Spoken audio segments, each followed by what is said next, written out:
All right, so here I am today with my third video for this blog, and today I think I'm going to discuss the Aaron Hernandez murder trial because I just read online that apparently the trial is about to wrap up next week. The prosecution says they expect the rest of their case next Thursday, so by next Thursday we should finally have conclusion to this case, which is a pretty big story. I mean, you have an NFL player that's accused of murdering a friend, so it's a pretty big story. In regard to my thoughts on this case, I think it's a pretty slam dunk case against Hernandez. I think it's pretty clear that he did it. When you take into account all the evidence that the prosecution has presented so far in the trial, I mean, it seems pretty damning. It seems pretty damning. Um, they say a lot of the evidence is supposedly circumstantial, but I really don't agree. I think if you look at all the evidence in the case, that it's clearly pointing towards Hernandez as the perpetrator of this horrendous crime. So, in regard to that evidence, I mean, here's some of it that we have on hand.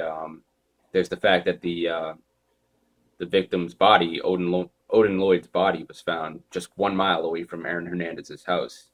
You know, that seems like a pretty big coincidence that Hernandez is accused of committing this crime, and lo and behold, the victim's body is found less than a mile away from his house.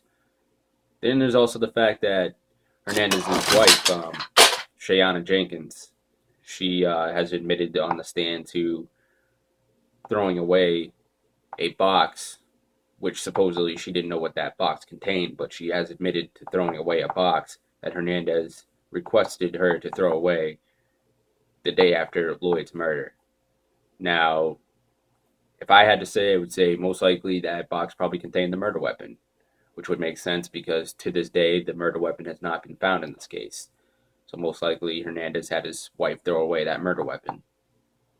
There's also the fact that Aaron Hernandez was seen picking up Odin Lloyd, and I'm pretty sure that him and his two accomplices in this venture were the last three people to see Odin Lloyd alive, and they were seen picking him up.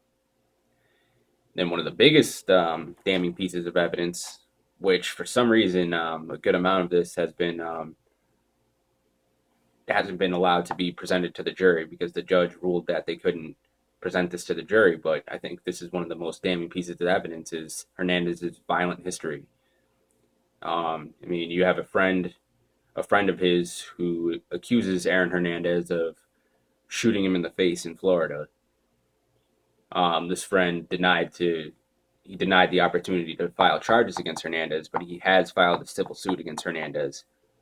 And I think, that's a pretty damning piece of evidence because it shows that not only does Hernandez have a violent history, but he also has a history of being violent towards people that are supposedly his friends. And Owen Lloyd was supposedly his friend. And one of the biggest points that Hernandez's defense attorneys have tried to drive home is the fact that Odin Lloyd and Aaron Hernandez were friends, and Aaron Hernandez would never do that to a friend. But if Hernandez really did shoot his friend in the face, that clearly contradicts that point. Then there's also the other double homicide that Hernandez is accused of committing in Boston. And that supposedly happened because the victims bumped into him in a club, and which caused Hernandez to spill his drink on himself. So that shows that he has a history of overreacting to perceived slights, and it also shows that he has a killer instinct. He will kill. And then there's also another piece of evidence that doesn't look too good for Aaron Hernandez is the text that Odin Lloyd sent to his sister just about probably about half hour before he died, when he sent her a text asking her if she saw who he was with when he left the house that night. He typed NFL. And I think he probably did that just so, because he was probably fearing that something would happen to him. And he texted that to his sister so she would know who did it. So, I mean, all in all, I think it's more or less like a slam dunk case, at least for me. If I was sitting on that jury, I don't see how I would vote not guilty.